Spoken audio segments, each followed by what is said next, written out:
Hey guys, I'm making this video right now to let y'all know that I've done some changes. My through hike, if you have been following, you know that I start March 25th. Well, I messed up on a few things, and the sleeping bag that I have bought is a 1 pound sleeping bag, and it's an ultralight. It's got great reviews on it, and a lot of through hikers recommend it and everything if you're on a budget for your first hiking experience. But that is the ratings on that is only down to 40 degrees. I don't know what I was thinking when I bought it. I guess I was just seeing dollar signs. Well, as I got studying more and more, I realized it's going to be really cold out there. I'm going to be in the high mountains, elevation, snow, not ready for it. I don't feel that sleeping system that I have is going to keep me warm. So I did buy another one. It's 0 degrees. It's hike and bike. It hasn't come in yet. But that right there will keep me warm. Better choice than what I made the first time. I'm going to keep that sleeping bag that I have. I can use that for the summer, spring, maybe early fall. And even in the early fall, I could boost the warmth of that sleeping system. Speaking of boosting the warmth, my mom got me for Christmas a fleece liner, and I'm really happy with that. And that adds about 25 to 28 degrees warmth to your sleeping system, so I'm going to be fine. Another thing, when the hikers say dial your gear down, test your gear, make sure it's going to work, really do that. It's been cold, and I did buy a pair of gloves, and I wore them to work a few times, and my hands were cold, and that told me it sure isn't going to work up in the mountains. So now I got a pair of Burtons coming, and they're a lot more expensive. They're mittens, and they will work just fine. I also have wool liners to put in those mittens too. So now I feel more comfortable about that. Made a mistake, bought a boggin. Didn't buy no smart wool, didn't buy a wool one, didn't buy a fleece one, bought a knitted one because it was cute and slouchy. No. So I did reorder a smart wool one, and that right there is going to hold the heat into my head very well.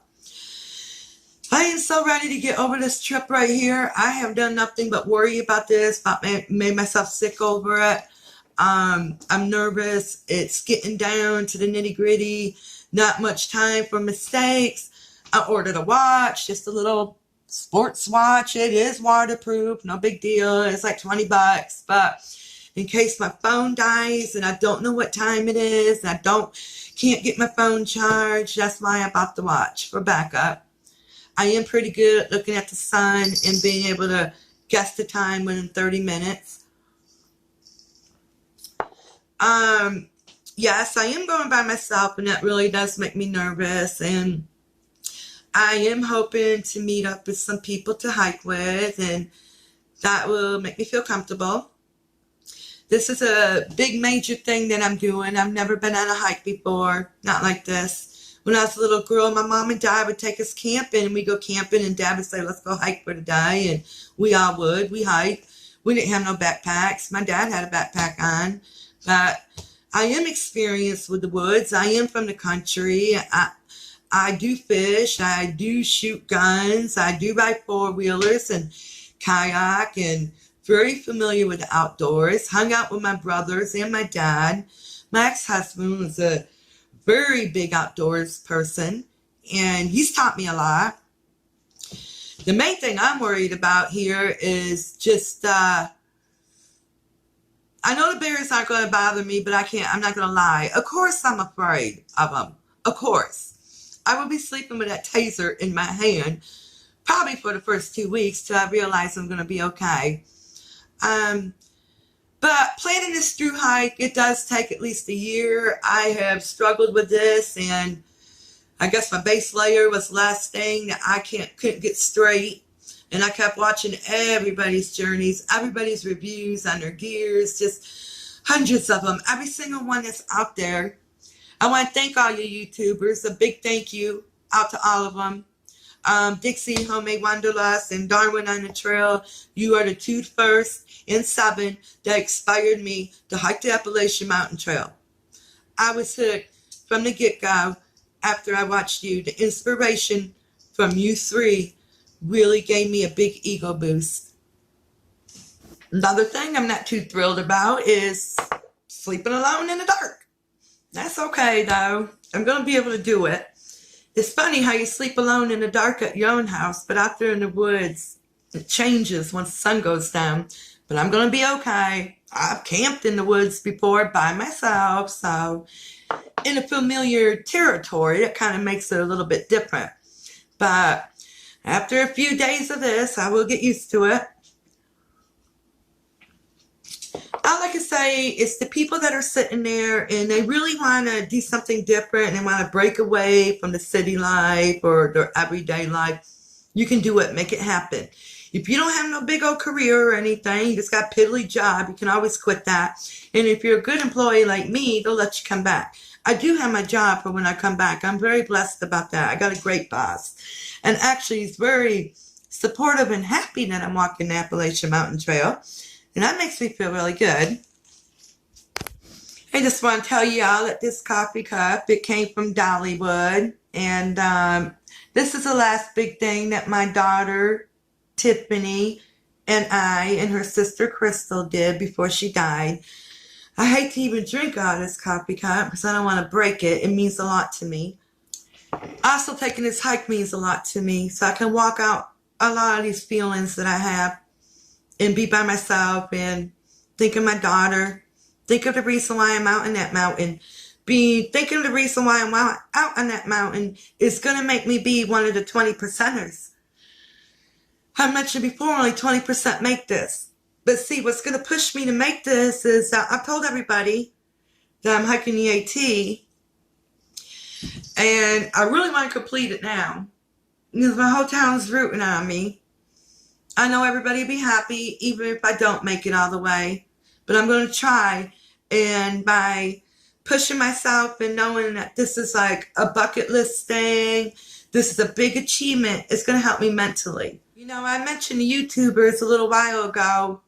I have to say, though, if it wasn't for you YouTubers, people like us wanting to hike, we wouldn't know what to do. We wouldn't know what to buy.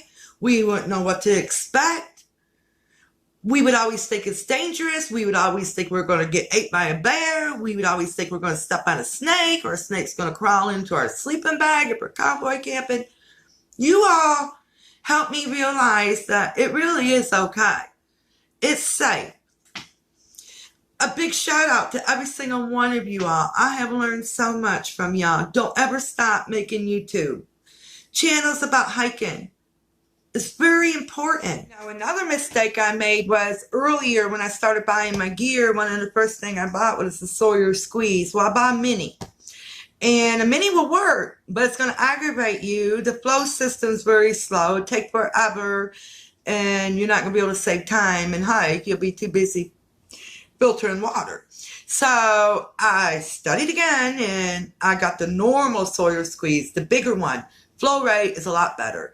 And I tested it out. It does work. It don't take long at all to push that through the bottle. Actually, all I'm going to do is put my dirty water into a smart water bottle, screw that filter on the end, and as I hike, I can drink that dirty water and it will filter it.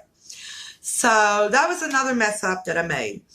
And I'm really glad that I tested out some of this stuff because I wouldn't even know that it messed up. I would have no clue. So this is very important to be getting your gear early as you can. As soon as you realize you're wanting to go take a through hike, you need to be studying, get all the knowledge you can get, and learn the best ways to save weight on a cheat scale. Right now, my base weight is 15 pounds. I've done really, really good. For not, I didn't buy the best ultralight. I did not do that. But that's all I have.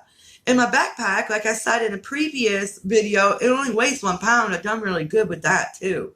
So in my tent, you hold that up with one track pole. So one man tent weighs 1 pound. Actually, it weighs less than a pound. So it's great. That's how I was able to save weight. I'm about to wrap this video up. I just want to get on here. I guess I'm anxious. I'm nervous. I want to let y'all know where I stand. I will be doing a video with people in my family, asking them how they feel about their mom or their grandma or their sister hiking the Appalachian Mountain Trail and being gone 4 to 6 months, hiking through 14 states. So until then, y'all have a great day. God bless y'all.